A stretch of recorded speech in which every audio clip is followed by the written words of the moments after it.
Bueno, os voy a hablar de la Santa Compañía. Antes, eso que veis ahí es un podcast que hacemos un compañero y yo, Carlos Gabriel Fernández y servidor, que se llama Protagonistas de lo Insólito, que está disponible en iVoox y es nuestro gran hobby, ¿no? Es lo que siempre hemos querido hacer en radio y que nunca hemos podido hacer en una radio convencional.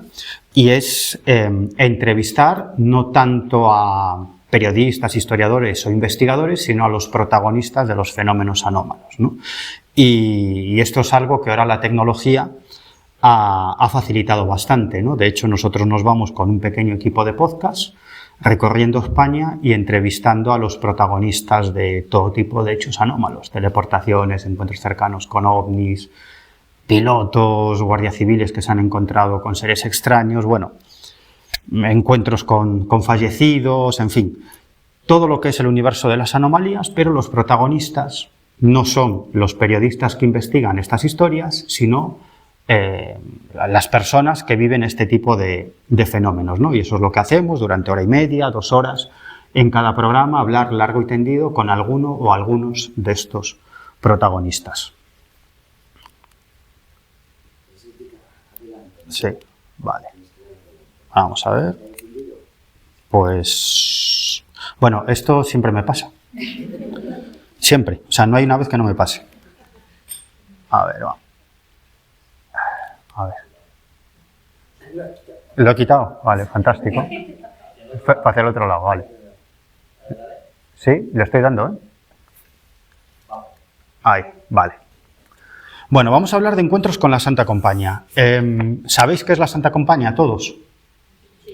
Vale, básicamente y a modo de breve resumen, es una procesión de almas en pena, que se llama Santa Compañía en la zona de Galicia, pero en otras zonas de España recibe diferentes nombres y en distintos lugares de Europa se llama de otra manera, ¿no?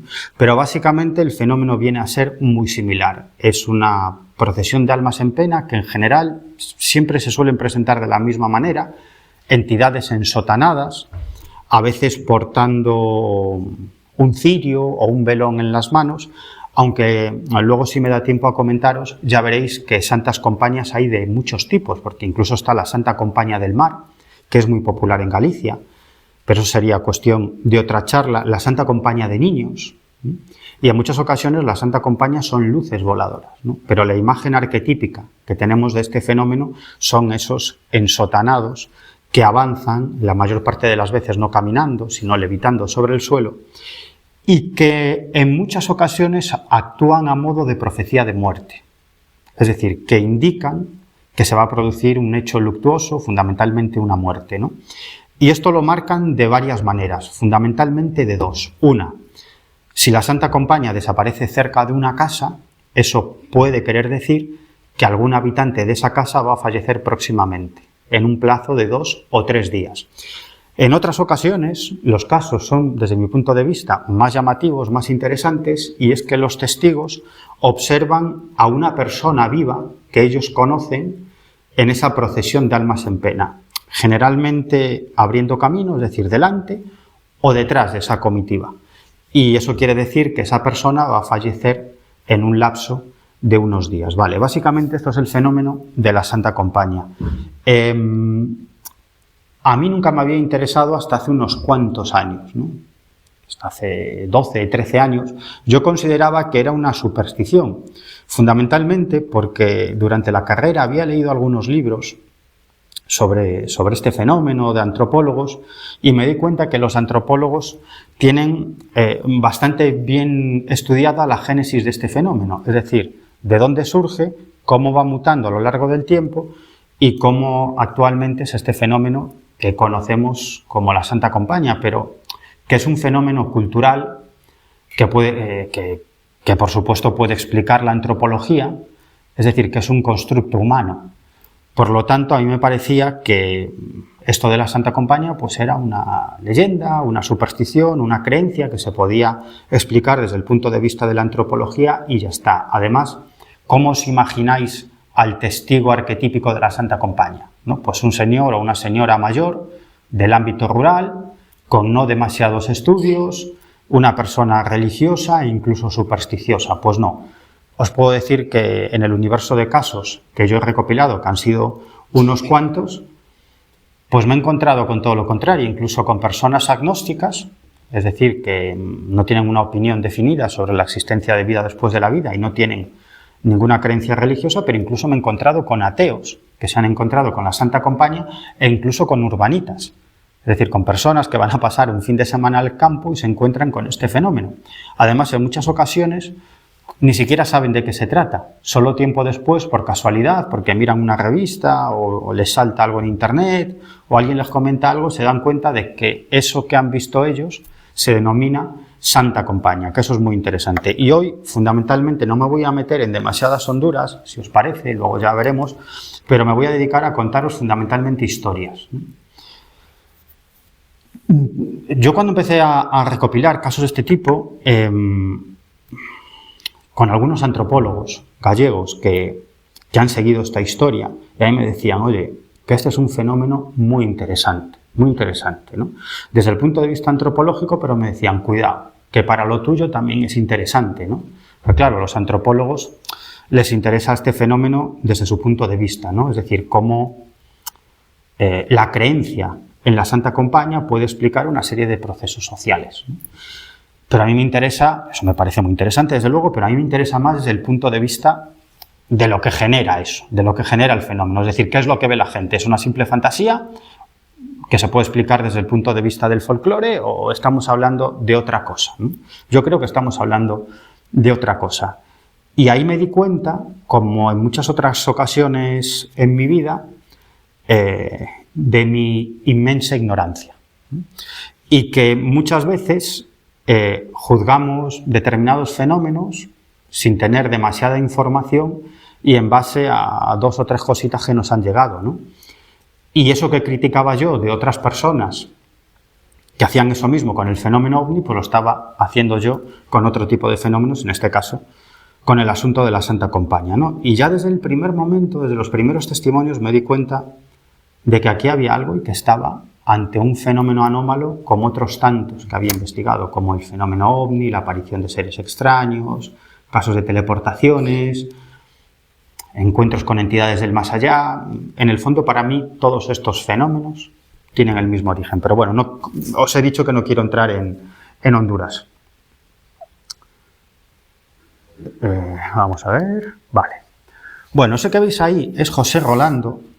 Y este fue uno de los primeros casos que recopilé de las apariciones de la Santa Compañía en Latinoamérica. Y esto es tremendamente interesante. Este hombre, en el año 1983, era soldado del ejército nicaragüense. En ese año, en el 83, Nicaragua estaba en medio de una guerra civil, podríamos decir, ¿no? Él formó parte durante un tiempo de la guerrilla sandinista que desalojó la dictadura de Anastasio Somoza de Nicaragua y entonces los sandinistas se convirtieron en el gobierno y la CIA y los servicios de inteligencia estadounidenses lo que hicieron fue financiar y entrenar a gente que había pertenecido al ejército de Somoza y soldados de fortuna también, y así se crea una guerrilla que es la contra nicaragüense. Bueno, la guerra civil fue absolutamente brutal, estábamos en plena Guerra Fría, la Unión Soviética apoyaba al ejército sandinista, al gobierno sandinista en el poder, y los Estados Unidos apoyaban a la contra nicaragüense, como ha sucedido en otros muchos lugares del mundo durante esa Guerra Fría que enfrentó a la Unión Soviética y al mundo occidental. Bueno, pues básicamente la guerra civil fue brutal. Él estuvo varios años en la selva, luchando cuerpo a cuerpo. La mayoría de sus compañeros murieron en combate. Y él me cuenta que una noche, cerca del cerro El Chipote, en Nicaragua, de pronto el jefe los manda a una misión bastante peligrosa, que era llenar las cantimploras en un río cercano por la noche. Esto, que si nos vamos de acampada, es algo que puede ser relativamente sencillo, no lo es tanto cuando estás en un escenario de guerra, ¿no? Es decir, cuando te mueves de tu campo base de noche, puedes ser objeto del ataque del enemigo. Entonces ellos iban con mucho cuidado, iban con bastantes cantimploras, se acercan a la orilla del río y observan unas luces que se reflejan en el agua. Entonces lo que se piensan es, están aquí los de la contra, ¿no?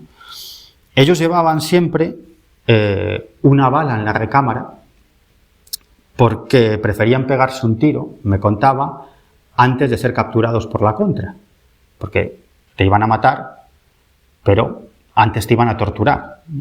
Y las torturas eran una cosa terrible, o sea, algo que no os podéis ni hacer ni una idea, ¿no? Entonces él me contó varias historias de compañeros que antes de caer en las manos de la contra, pues directamente se pegaban un tiro, ¿no?, en la cabeza. Entonces ellos se ocultan cuando ven esas luces, ¿no? Y de pronto observan, se ocultan entre la maleza y observan frente a ellos 2 filas paralelas de 12 personas, es decir, 24 personas avanzando en paralelo en la otra orilla del río. Eran unas figuras que iban ataviadas con túnicas y unos enormes capuchones que cubrían sus rostros y llevaban en las manos unos cirios y avanzaban por el medio de la selva al otro lado de la orilla del río. Claro, a ellos les llama la atención que estos seres no hacen ningún tipo de ruido al caminar. Cuando tú te mueves por la selva y todo está en completo silencio, pues siempre se escucha un ruido, un chasquillo, la maleza que cruje, se escuchan cosas, ¿no? Pero el silencio era absoluto. Entonces se fijan mejor y se dan cuenta que esos seres de más de 2 metros, que es algo que les llama mucho la atención, eran muy corpulentos y muy altos, no caminan, sino que levitan sobre el terreno, ¿no? Bueno, ellos se asustaron mucho, volvieron al campo base, contaron lo que había sucedido, se crearon incluso, pues se llevó a cabo una operación de batida para dar con esos individuos que estaban cerca del campo base del ejército sandinista y al final no encontraron absolutamente nada. Bueno, este hombre tiene una serie de avatares en su vida. Bueno, ahí veis algunas imágenes que me cedió de su época en la guerra, en medio de la selva. Como os digo, eran combates cuerpo a cuerpo, combates absolutamente brutales y descarnados, ¿no? La guerra de Nicaragua fue algo violentísimo, ¿no? Y bueno, ahí veis el dibujo de uno de esos seres, ¿no? Además veis que llevaban como una especie de cinturón atado ahí.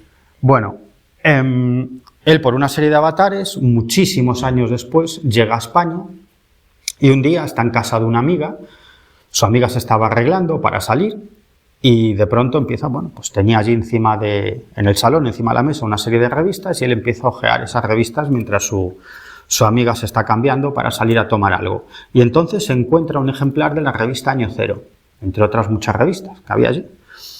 Y al pasar las páginas se encuentra con una ilustración que abre un reportaje sobre encuentros con la Santa Compañía y que el autor no era yo, sino creo recordar que era una colaboradora, que es Mado Martínez, ¿no?, que había escrito un asunto sobre el tema. Entonces él dice, leche, si esto es lo que he visto yo en medio de la selva, ¿no? Entonces empieza a hojear la revista y se da cuenta de que eso que él ha visto se conoce en España fundamentalmente con el nombre de Santa Compañía, ¿no? Este caso es interesante desde mi punto de vista porque primero sucede en Nicaragua, en medio de la selva, y él y su compañero, ninguno de los dos, sabían lo que estaban viendo, ¿no? Solo tiempo después, como digo, se encuentran en esa revista y se dan cuenta de que lo que habían avistado es lo que aquí se conoce por el nombre de Santa Compañía.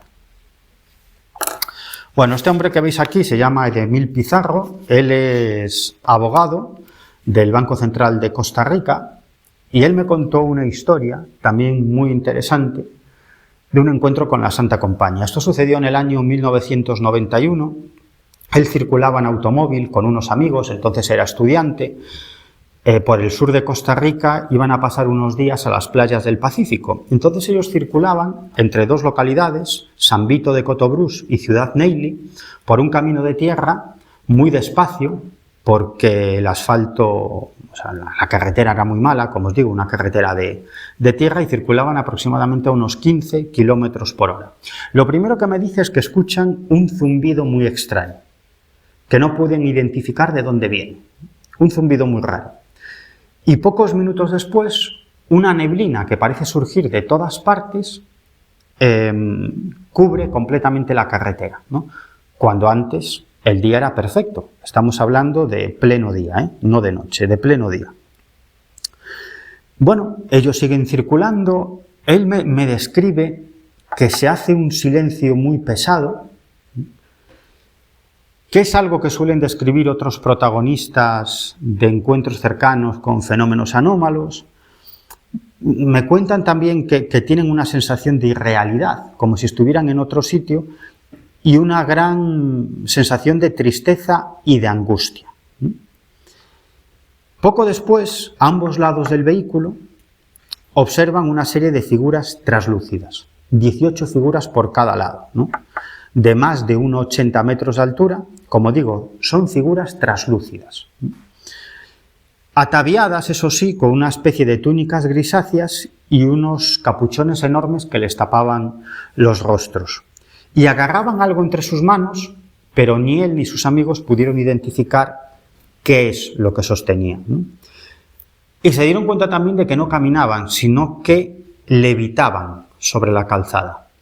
Él dice que pasó tan cerca de esas figuras que si hubiera abierto la puerta le hubiera dado a una de esas figuras, 18 por cada lado. En cuanto dejan atrás esa neblina y esas 36 entidades, 18 por cada lado, sobrepasan el automóvil, es como si volviera la realidad. Es decir, volvió el sonido ambiente, que había desaparecido, la sensación térmica, es como si hubieran estado en una realidad paralela. Y esto es algo que describen muchos de los protagonistas de encuentros cercanos con ovnis, con entidades anómalas, los protagonistas de teleportaciones. Es como esa sensación de irrealidad, lo que yo en muchas ocasiones llamo campana de aislamiento.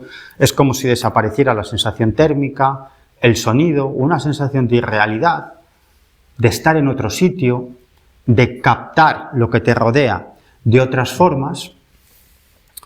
Y en cuanto el fenómeno desaparece, es como si volviera a la realidad. Otra vez la sensación térmica, los sonidos, etcétera, etcétera. Bueno, a Edelmir le pasó, como en el caso anterior, como a José Rolando, y es que él, pues bueno, fueron testigos de eso, pero no le echaron más cuentas. Pensaron que era algo extraño, que habían visto fantasmas.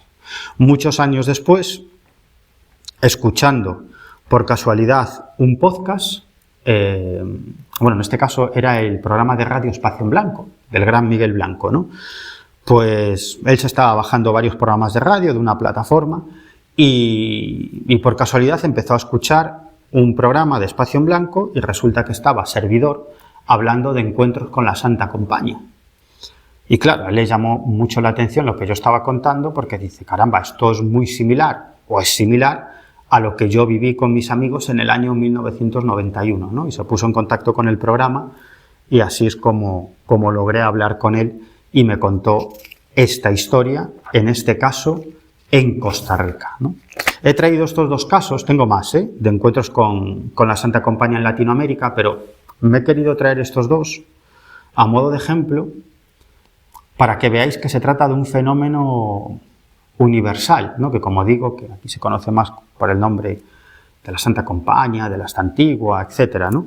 Pero que se trata básicamente del mismo fenómeno. Además, los dos casos tienen un común denominador y es que ninguno de los dos protagonistas sabían lo que estaban viendo, solamente lo identifican años después. Os decía antes que en muchas ocasiones la Santa Compañía actúa a modo de premonición de muerte. Y esto es lo que le sucedió a nuestra siguiente protagonista, a Mari Carmen. Bueno, Mari Carmen la conocí hace algunos años gracias a un buen amigo, antropólogo, Rafael Quintía, el mejor antropólogo gallego, sin ninguna duda, que hace un trabajo de campo absolutamente extraordinario, que tiene varios premios muy importantes. Él es profesor de antropología en la UNED, en la Universidad Nacional de Educación a Distancia. Y él me presentó a esta mujer con la que él ya había hablado tiempo atrás, y que vivió un caso de encuentro con la Santa Compañía, pero un caso muy particular, porque vosotros sabéis que la Santa Compañía a veces se ve, pero en otras ocasiones se huele, en otras ocasiones se escucha, pero hay veces que solamente se huele y se escucha. Hay veces que se ve, se huele y se escucha. Esto es un fenómeno muy curioso. Bueno, ella es una vecina de Tomeza, en la provincia de Pontevedra, y ella hace algunos años, una tarde, iba a recoger a su hija, que entonces era pequeña, al colegio, ¿no? Un colegio que estaba cerca de su casa y tenía que cruzar, digamos, un tramo de monte, ¿no? Entonces ella cuenta que siente un olor muy fuerte a cera, como a cirios encendidos, ¿no? Entonces que ella se giró, pero no vio a nadie, ¿no? O sea, pero es que ese olor estaba muy cerca de mí, como si hubiera alguien por allí, ¿no? Una o varias personas, porque el olor era tremendo, que estuvieran por allí con unos cirios, ¿no? Pero es que ella no veía a nadie, ¿no? En vez de salir corriendo, ella, que es una persona enormemente curiosa y muy atrevida, se queda quieta, ¿no? Mira a un lado, mira a otro para tratar de averiguar de dónde viene ese olor, ¿no? Entonces comienza a sentir una serie de presencias, es decir, gente caminando muy cerca de ella. No solamente escucha ese movimiento de gente, sino que siente como algo pasa a su lado, como si algo estuviera moviendo el aire, ¿no? Es decir, pues un grupo de gente pasando por delante de mí, ¿no? Y ese olor cada vez más fuerte, como si tuviera los cirios ahí, delante de mí. Pero ella no veía absolutamente nada, ¿no? Y dice que la sensación es de que pasaba una persona, luego otra, luego otra, luego otra, luego otra, es decir, que era un grupo de personas bastante amplio pasando por delante de ella, ¿no? Y finalmente todo volvió a la normalidad. Estas presencias que ella no veía, que ella simplemente olía y captaba, sentía, desaparecen muy cerca de una casa que había por allí, de un vecino suyo. Ella pensó, caramba, cirios, ¿no? Gente pasando a mi lado, he percibido a la Santa Compañía. Eso quiere decir que alguien de mi familia va a fallecer. Ella tenía una tía muy enferma y pensó, esto es que me están avisando de que mi tía va a fallecer. Pero resulta que a los 2 días estaba trabajando en la viña familiar cuando en la casa del vecino ve un montón de gente allí arremolinada y tal, y entonces se acerca y resulta que una de las moradoras de esa casa, una señora también de cierta edad, había fallecido. Era la casa en la que habían desaparecido esas presencias que ella identificó con la Santa Compañía. Hay otro caso muy interesante. Ahí veis a Carlos Fernández, a vuestra izquierda, que es uno de los grandes investigadores españoles. Lo que pasa es que nunca se ha dado demasiada importancia y por eso pasa demasiado desapercibido. Y a su lado tenéis a Juan Carlos Blanco, que no es el protagonista de esta historia, sino que lo es su abuelo. Él nos contó una historia muy interesante, cuyo protagonista fue su abuelo, hace muchísimas décadas. Él estaba en ese momento, el abuelo de Juan Carlos, haciendo el servicio militar y entonces, bueno, llegó una noche a casa, a una localidad muy cerca de la población de Vigo.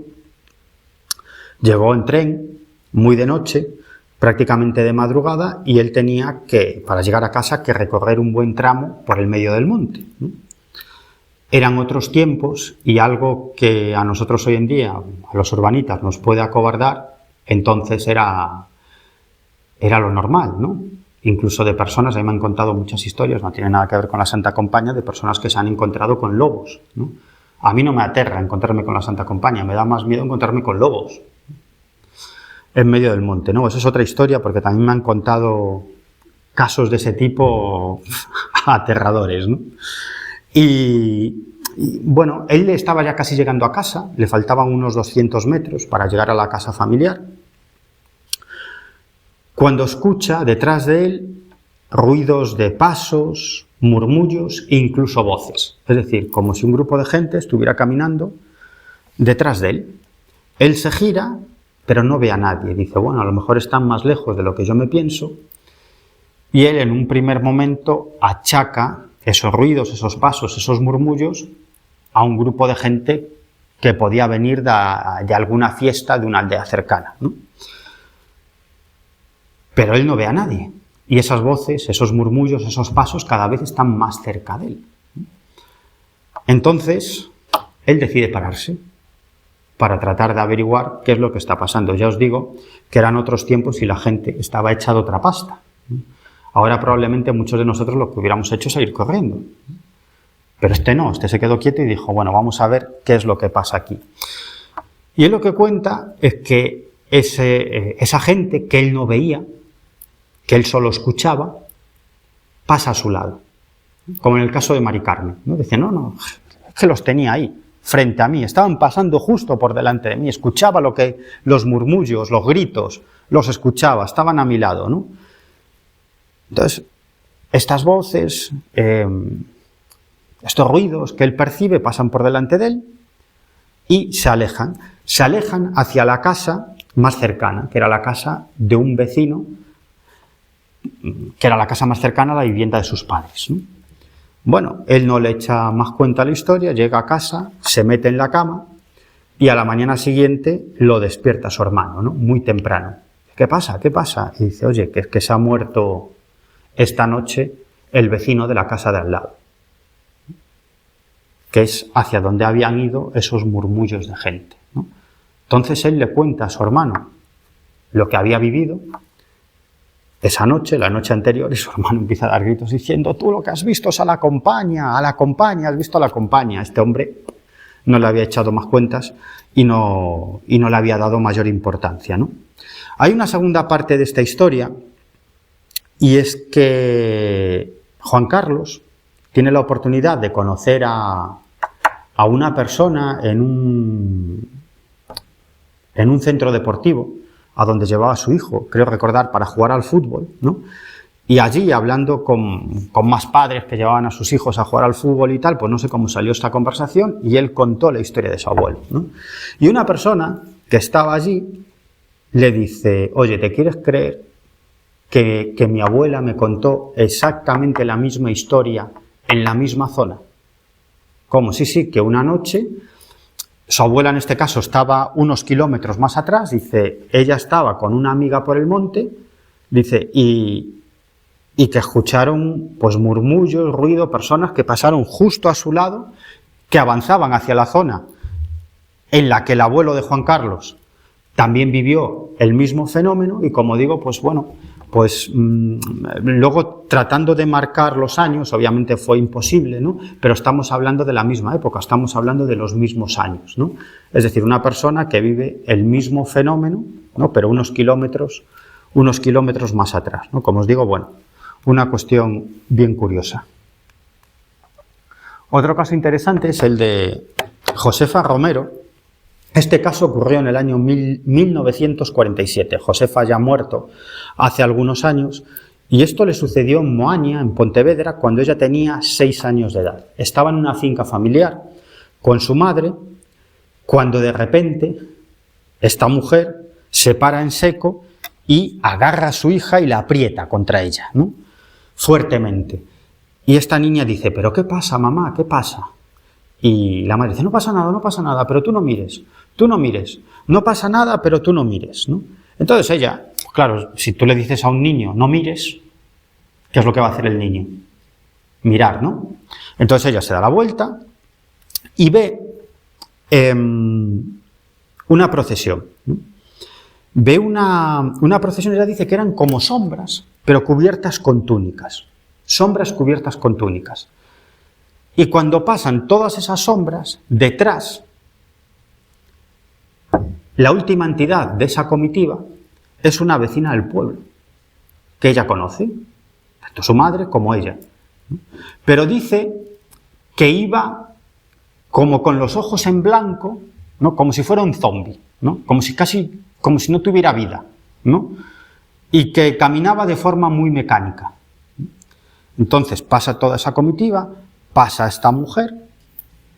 Claro, la madre de Josefa y ella se quedan absolutamente patidifusas. La madre le dice, no pasa nada, tú no cuentes nada y no pasa nada, vámonos para casa.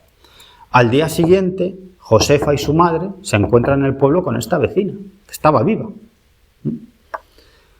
A los 3 días, es muy gracioso como nos lo comentaba Josefa, decía, a los 3 días murió por una chispa, murió por un rayo. Estaba trabajando en la tierra, le cayó un rayo y murió. A los 3 días de este encuentro con la Santa Compañía. Pero a mí siempre me hizo mucha gracia como ella lo cuenta y dice, no, murió por una chispa.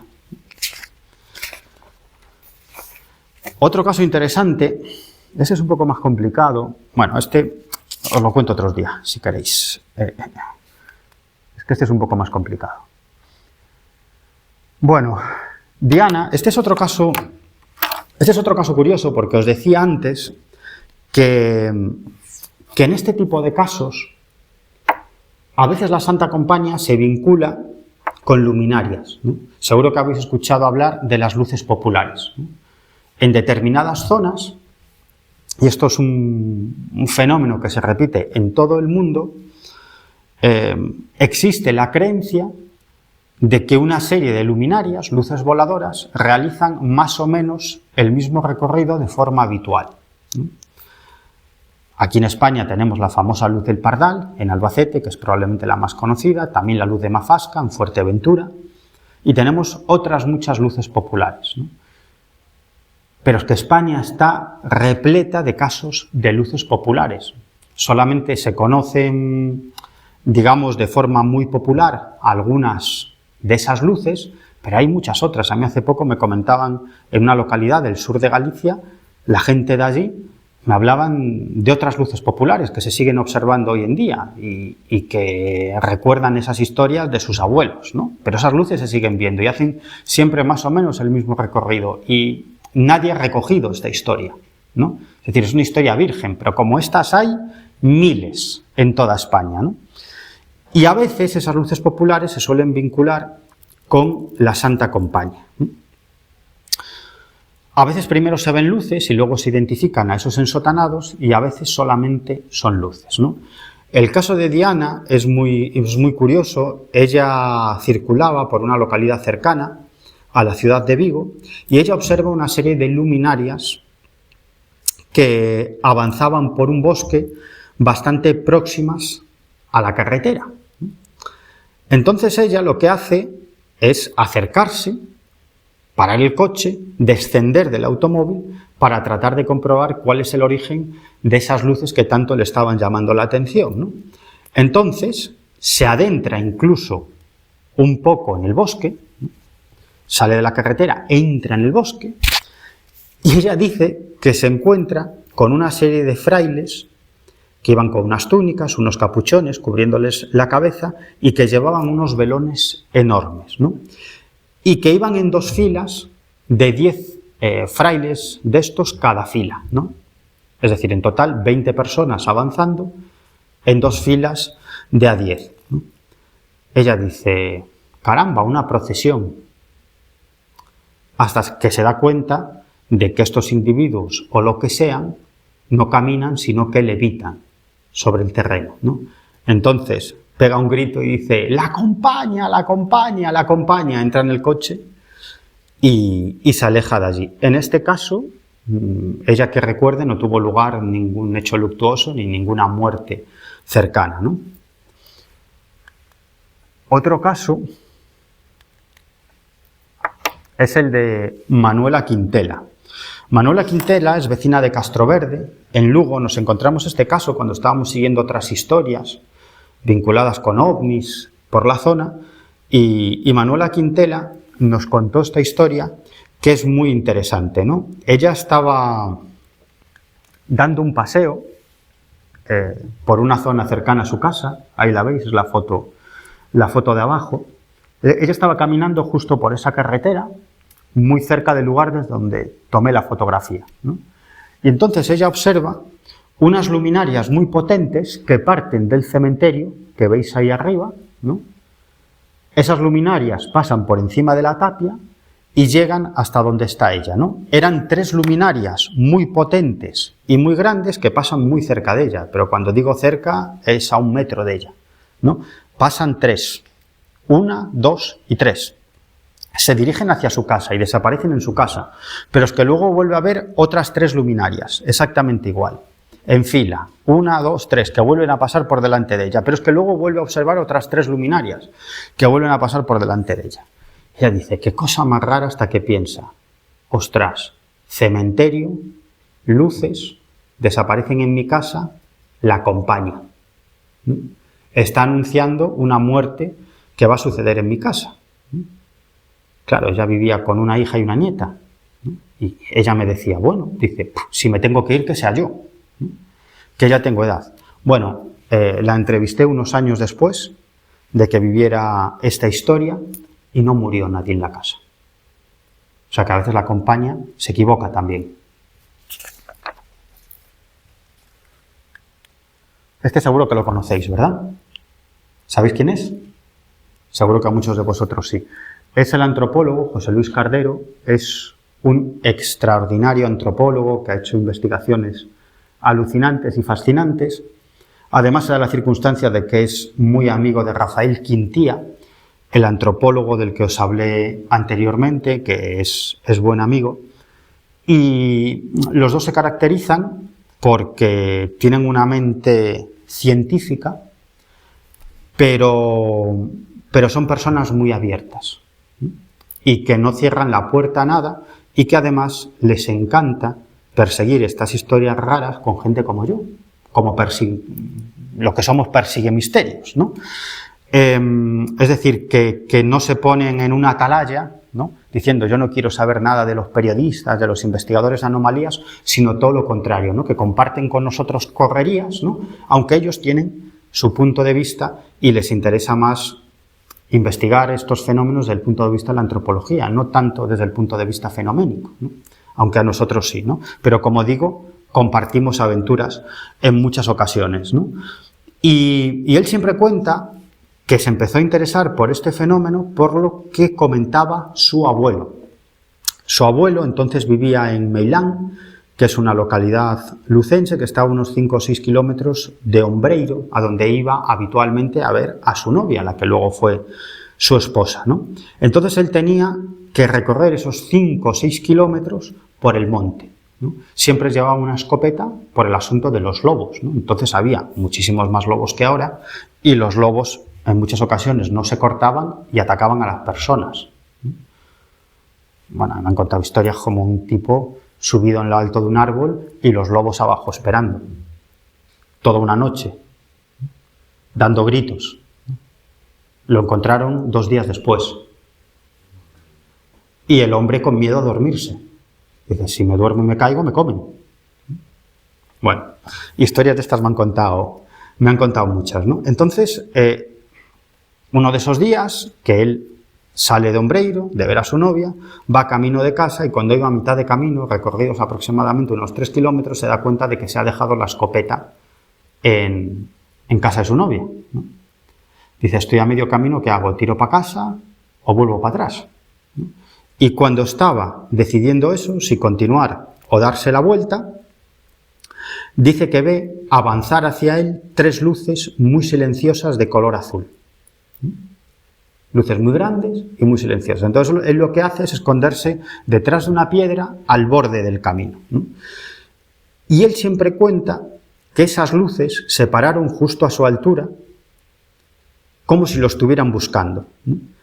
Y finalmente continuaron su camino, ¿no? Y él decía que lo que había visto era la Compañía de los Muertos, que es también como se llama la Santa Compañía en Galicia, porque se le llama de muchas maneras, ¿no? Y una de las formas es la Compañía de los Muertos, ¿no? Y me contaba José Luis Cardero que siempre, en las fiestas, en las reuniones familiares, siempre contaba su historia, su encuentro con la Compañía de Muertos, ¿no? Pero veréis por qué os digo esto, porque en muchas ocasiones se vinculan esas luces con la Compañía. Y es que esto es muy curioso. Bueno, antes de eso, una de las cuestiones que defiende José Luis Cardero es que este tipo de fenómenos ya aparecen reflejados en pinturas rupestres. Y lo que veis ahí es una pintura rupestre en Sego Canyo. Es un complejo donde hay muchas pinturas rupestres y José Luis Cardero cree identificar en estas pinturas rupestres y también en petroglifos la aparición de extrañas entidades como si aparecieran de otra realidad o de otra dimensión, ¿no? Y él dice que hay una serie de características que podrían indicar que lo que estaban representando nuestros ancestros de la prehistoria pues son encuentros con este tipo de entidades que ahora podemos identificar con la Santa Compañía o con entidades extrañas, ¿no? Pues esas líneas ondulantes alrededor de estas entidades de formas extrañas, ¿no? Como si estuvieran, digamos, saliendo de otra realidad o de otra dimensión, ¿no? En muchas de estas pinturas rupestres observas que estas entidades provocan efectos físicos con su presencia, ¿no? Seres desmembrados,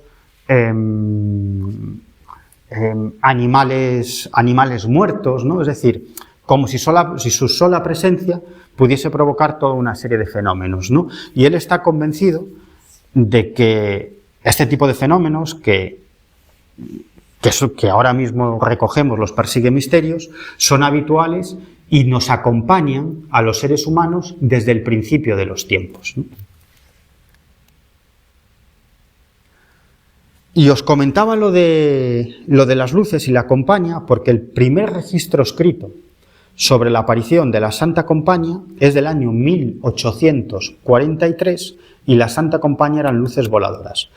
Y quien consigue este primer registro escrito de un caso de la Santa Compañía es este señor, George Borrow, autor de la Biblia en España. Este hombre se recorrió España vendiendo Biblias, financiándose mediante la venta de Biblias, y luego escribió este libro, La Biblia en España, que básicamente cuenta sus aventuras por nuestro país en el año 1841, año 1842. Pues él cuenta en su libro que una noche él quería ir de Padrón a Corcubión, que son dos localidades coruñesas, y entonces quiso contratar a un guía, una persona que se encargaba de llevar a gente de un sitio a otro. Y este hombre le dijo que vale, que él encantado, pero que por la noche ni de broma, porque hacía unos días se había encontrado con la Santa Compañía. Y él lo que cuenta es que estaba trasladando a un grupo de mujeres por esa zona, de un punto a otro, durante la noche, y de pronto vieron cientos de luces voladoras sobre sus cabezas, ¿no? Y él le confiesa textualmente a George Borrow: estos eran los espíritus de los muertos que cabalgan sobre la bruma llevando los cirios en sus manos. Él vincula ese avistamiento de cientos de luces sobre su cabeza con la Santa Compañía. Dice que podía ser por los espíritus de los muertos con los cirios encendidos. Eso es lo que provocaba las luces, ¿no? Al final, si llega un ufólogo, si este hecho sucediera en la actualidad y lo recopilara un ufólogo, pues esto estaría pues bajo el nombre de OVNI, ¿no? Dentro del campo de la ufología. Por ejemplo, hay un grupo tribal en Sudán que es muy interesante porque ellos identifican las luces voladoras que suelen acercarse a su poblado con brujas voladoras que llevan una especie de cazuela con fuego dentro, ¿no? Entonces, si abren la tapa, ven a las brujas volando, ¿no? O sea, ven el fuego que sale de esas ollas que llevan en las manos, ¿no? Y cuando lo tapan, desaparecen. ¿Por qué? Porque esas luces suelen aparecer, se acercan al poblado y desaparecen de repente. ¿Qué es lo que hacen las brujas? Tapan el fuego. Bueno, puede parecer una tontería, ¿no? Pero a mí siempre que me preguntan qué son los ovnis, yo siempre digo brujas voladoras, ¿no? Porque nos creemos que nosotros tenemos la verdadera respuesta a este fenómeno y estamos haciendo lo mismo que ellos. Estamos interpretando el fenómeno en base a nuestros parámetros socioculturales. Ya está. Por eso lo interpretamos y lo vinculamos con el fenómeno ovni. Pero ellos lo interpretan desde el punto de vista de su contexto cultural. Están tan equivocados ellos como nosotros. Esa es mi opinión, ¿no? Algunos años después, en el año 1866, un escritor gallego, Claudio Cubeiro, publica en Almanaque de Galicia También alguna serie de testimonios sobre las apariciones de la Santa Compañía. Él dice: poco después de las 9 de la noche comienzan a distinguirse en la lontananza multitud de luces. Apenas las luces se divisan en la aldea cuando un pánico se apodera de todos los vecinos. Ciérranse las ventanas, atráncanse las puertas, y entre la consternación y el pánico general escúchanse las voces de la compañía, la compañía, la compañía. Las que llevan aquellas luces son almas en pena, que penetran en las habitaciones y se apoderan de las personas dormidas. Es decir, existe también la tradición que si la compañía se acerca a la casa en forma de luces voladoras y entra en la casa, se puede llevar el alma de una persona que está dormida, que ya no le queda más remedio que vagar todas las noches con la Santa Compañía. Eso lo que provoca en la persona son graves problemas de salud, tanto físicos como psicológicos. Y esa persona se va debilitando poco a poco, y al final va falleciendo, y entonces ya pasa a formar parte de pleno derecho de la Santa Compañía. Ya veis qué curioso, ¿eh? Atrás. Bueno, y la gran pregunta es: ¿cómo nos podemos proteger contra la Santa Compañía si nos la encontramos, ¿no? Este que veis ahí es el psicólogo, neurofisiólogo y teólogo vigués Javier Ackerman, que es un gran estudioso de cuestiones vinculadas con la antropología, con las tradiciones populares, y que ha recopilado también muchos casos de encuentros con la Santa Compañía, ¿no? Entonces, para una serie que grabamos para la televisión de Galicia, le pedimos que nos explicara los métodos para librarse de la Santa Compañía. Y ahí lo tenéis, al buen hombre, explicándonos cómo. Una de las formas de evitar, bueno, lo primero, una regla fundamental: si os encontráis con la Santa Compañía y la Santa Compañía os ofrece algo, no lo cojáis. Aunque sea un anillo de oro, aunque sea un colgante de brillantes, no lo cojáis, porque entonces estáis condenados a formar parte de esa comitiva de la Santa Compañía durante todas las noches. Vuestro cuerpo puede estar en la cama, pero vuestro alma va a estar vagando con la Santa Compañía, con lo cual vuestro cuerpo se va a ir debilitando poco a poco y vais a acabar falleciendo. O sea, que nunca cojáis nada. Si os encontráis a la Santa Compañía, un remedio fundamental es tocar un cruceiro, pero claro, para eso tenéis que tener un cruceiro cerca, ¿no? Para eso están los cruceiros, ¿no? Es decir, si veis a la Santa Compañía y hay un cruceiro cerca, hacia allá, tocar el cruceiro y ya no hay nada que hacer. Eso sí, hacer la señal de la cruz, aunque eso hay que hacerlo muchas veces y en ocasiones no da resultado. La fórmula más popular es hacer un círculo en el suelo, bien con un palo o bien con vuestra mano, y tumbaros boca abajo.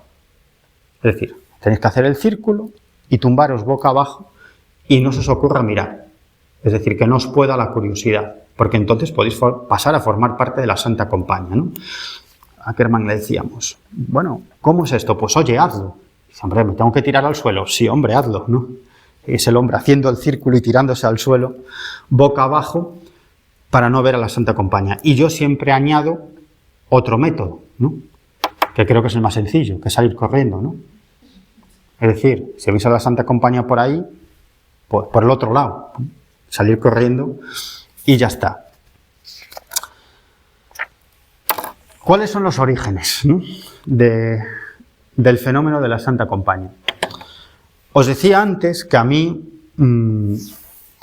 es un fenómeno que me parece fascinante, porque los antropólogos lo tienen bastante bien estudiado, saben dónde se origina, cómo va mutando a lo largo del tiempo, cómo se va sincretizando con otras creencias y cómo va dando lugar a lo que hoy en día es la creencia en la Santa Compañía. Entonces, lo que tenemos básicamente, desde mi humilde punto de vista, es un mito que se hace realidad para algunas personas en una determinada época y en un determinado lugar. Un mito que se presenta ante la gente. Es el común denominador de todo tipo de fenómenos anómalos. Si estudias cualquier fenómeno anómalo desde el punto de vista de la sociología o de la antropología, te darás cuenta que es un fenómeno puramente cultural, que es un constructo humano. Pero ese mito, ese constructo humano, se aparece ante las personas. E incluso se aparece ante las personas que no creen en eso, y es más, que ni siquiera saben qué demonios es eso. Pero se aparece y lo ven. Pero es un mito, es una construcción humana. Pasa exactamente igual que con el fenómeno ovni. A mí el asunto de la Santa Compañía me sirvió mucho para avanzar en la comprensión del fenómeno ovni, aunque pueda parecer mentira, ¿no? Porque cuando empiezas a ver los orígenes de esto que ahora llamamos fenómeno ovni, ¿no? Que es un tema, también una acepción muy ambigua, ¿no? Te das cuenta que todo surge en los años 20 en los Estados Unidos, cuando se empiezan a popularizar una serie de novelillas ilustradas de ciencia ficción. Y el leitmotiv de muchas de esas historias eran los extraterrestres que venían a la Tierra. Bueno, no extraterrestres, fundamentalmente en esa época eran selenitas, los habitantes de la Luna, o los marcianos, los habitantes de Marte. Ya los que venían de Júpiter ya eran, lejanísimos, ¿no? Extraterrestres lejanísimos que venían a nuestro planeta. Entonces tú cuando ves eso, cuando ves estas novelillas de ciencia ficción, que se hicieron enormemente populares, vendieron millones de ejemplares y permearon la cultura popular, es decir, dieron forma a la cultura popular. Resulta que los extraterrestres venían a bordo de platillos volantes, que aterrizaban y se dedicaban a secuestrar a personas para hacerles análisis médicos, los abducían, a veces aterrizaban y le pegaban sustos a los conductores que iban por las carreteras, o estaban recogiendo muestras del terreno, de la flora, o incluso capturando animales para llevar a sus naves y eran sorprendidos por personas que caminaban por ese sitio, ¿no? Lo que luego sería el leitmotiv del fenómeno ovni, ¿no? A partir del año 47, cuando empieza la era moderna de los ovnis. Los ejércitos perseguían a estos aparatos que escapaban, incluso aviones militares perseguían a estos objetos. Todo esto os estoy hablando de esas novelillas de ciencia ficción, ¿no? Que en el año 47, después, en una época muy especial, poco después del fin de la Segunda Guerra Mundial, en el año 1945, acaba la Segunda Guerra Mundial, el mundo entra en una nueva era de paz y de esperanza. Eran años de mucha esperanza, muchísima esperanza,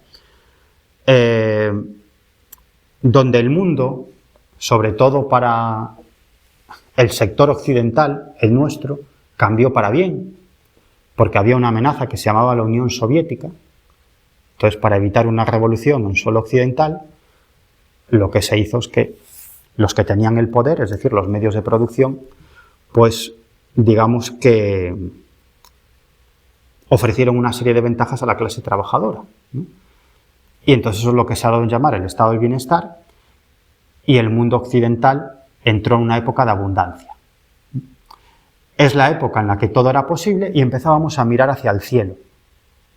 Era la época en la que empieza la esperanza en la exploración espacial. Y es en ese año 47 cuando empiezan a aparecer estos platillos volantes.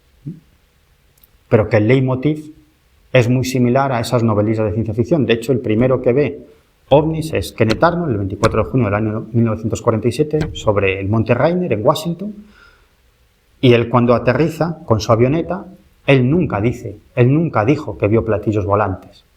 Él, en realidad, probablemente lo que vio fue alas volantes. Cuando termina la Segunda Guerra Mundial, muchos de los proyectos nazis, de ingeniería nazi, acaban en manos o bien de los soviéticos o bien de los aliados, fundamentalmente de los aliados, ¿no? Y en base a esos planes y a esos desarrollos de los nazis es cuando se empiezan a construir aeronaves que parecen de otro tiempo, ¿no? Y la aeronáutica del mundo occidental pues comienza a avanzar, ¿no? Y probablemente lo que vio Kenneth Arnold fue alas volantes que estaba probando la Fuerza Aérea de los Estados Unidos, prototipos, ¿no? Porque él lo que vio eran objetos más o menos triangulares, ¿no? Pero él declaró que esos objetos se movían como discos voladores, ¿no? Quería decir, cuando jugamos con el frisbee en la playa, ¿no? Quería decir que se movían de forma muy señorial, ¿no? De forma muy elegante, pero él nunca dijo que lo que había visto eran platillos volantes, de hecho vio objetos triangulares, de hecho lo que vio fue alas volantes, muy probablemente, ¿no? Pero algún periodista dijo eso de que la realidad no me fastidie un buen titular. Entonces lo que se publicó es que Kenneth Arnold había observado platillos volantes. ¿Por qué? Porque era como decir, sin decirlo, que Kenneth Arnold había avistado naves extraterrestres. Porque en el inconsciente colectivo popular de los Estados Unidos estaba que si alguna vez venían los extraterrestres sería a bordo de platillos volantes. Porque eso ya estaba dentro de la cultura popular de los estadounidenses. Y a partir de ese momento se empiezan a ver platillos volantes. Yo tengo un amigo, antropólogo, otro antropólogo, que hizo un trabajo súper interesante que es recopilar todas las noticias de prensa sobre ovnis que aparecieron en Galicia después del avistamiento de Kenneth Arnold, porque el avistamiento de Kenneth Arnold podría decirse que fue la primera noticia viral de la historia, porque todos los medios de comunicación del mundo se hicieron eco de la noticia de que un aviador había observado naves extraterrestres, es decir, discos voladores. Cuando repito, él no había dicho eso, ¿no? Pero esa noticia, podemos decir incluso que es la primera fake news de la historia. Esa noticia empezó a circular por todo el mundo y todos los medios de comunicación, incluidos periódicos locales, publicaron esa noticia, ¿no? Entonces él lo que hizo fue una recopilación, en primer lugar, de cómo trató el avistamiento de Kenneth Arnold la prensa gallega y luego, a partir de ese momento hasta el año 55, del 47 al 55, cuántas noticias de prensa se habían publicado sobre la aparición de platillos volantes. Incontables. Incontables, con infinidad de testigos. Estoy hablando de Galicia, pero eso pasó igual en Extremadura, en Gran Bretaña, en Irlanda, en Brasil, en todos los sitios del mundo, ¿no? Es un mito que se hace realidad. Un antropólogo o un sociólogo que no supiera nada de ufología, pues lo explicaría desde un punto de vista psicosocial. Pero es que esos platillos volantes han sido fotografiados, aterrizaban, han dejado marcas de su existencia. Es decir, que es un mito, un constructo humano que se hace material para nosotros. ¿Qué es lo que está detrás de todos estos fenómenos, ¿no? Es algo mucho más interesante que procesiones de muertos, que extraterrestres que vienen a visitarnos, que fantasmas que se presentan ante nosotros. Es otra historia. Las apariciones de entidades fallecidas, ¿no? Es otro constructo cultural. Esto que digo no es muy popular. Os tengo que decir que esto no es muy popular y a la gente no le suele gustar escucharlo, ¿no? Por eso a mí me encanta contarlo. También es un constructo cultural. O sea, la forma que tenemos ahora, la gente que se encuentra con familiares fallecidos que se presentan ante ellos, la forma de describir todo eso es un constructo cultural. En épocas pasadas y en otras culturas era totalmente diferente. Se aparecían de otra forma. Pero se aparecen. No es una alucinación. Se aparecen y lo ve no solamente una persona, sino varias. ¿De qué estamos hablando? Creo que este tipo de fenómenos son mucho más complejos, ¿no? Y que en el fondo nos están hablando a nosotros, a los seres humanos. Ni los ovnis, ni los ovnis tienen que ver con lejanas estrellas, ni la Santa Compañía tienen que ver con procesiones de muertos. Es otra historia, que nos está hablando sobre las creencias más profundas que anidan en el alma del ser humano, que es enormemente importante. Ahora se están haciendo muchos estudios de ese tipo, ¿no? En este mundo occidental en el que vivimos, absolutamente materialista, nosotros nos creemos que el mundo de la fantasía es para los niños, los cuentistas y los poetas. Que lo serio es el mundo de la economía, el mundo de la tecnología, el mundo de la política. Eso es lo serio. La fantasía es cosa de personas fantasiosas, de niños. Al revés.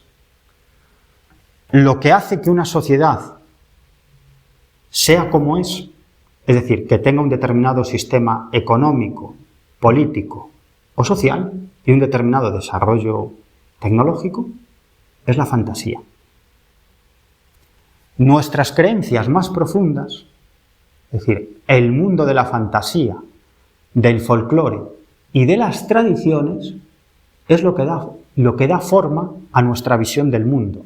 Y por lo tanto es lo que da forma a un determinado sistema político, económico, cultural, tecnológico. Por eso estos fenómenos son tan importantes, porque impactan en nosotros. Y es como una especie de diálogo entre lo que somos nosotros ahora en el siglo XXI y nuestra alma más profunda. Porque este tipo de fenómenos podemos intentar ocultarlos de mil maneras, ¿no? En este mundo en el que nos movemos ahora, no, son cosas de supersticiones, eso no es científico, ¿no?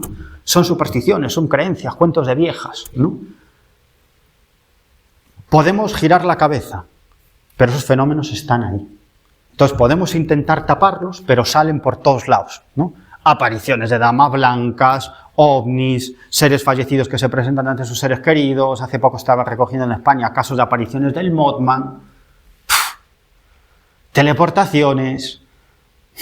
Bueno, tenemos casos para dar y tomar, ¿no? Para dar y tomar. Es decir, que esos fenómenos siempre nos han acompañado a los seres humanos, nos siguen acompañando y siguen dando forma a nuestras creencias y, por lo tanto, a lo que somos nosotros como sociedad y como cultura. Por eso creo que estos fenómenos son tan importantes, ¿no?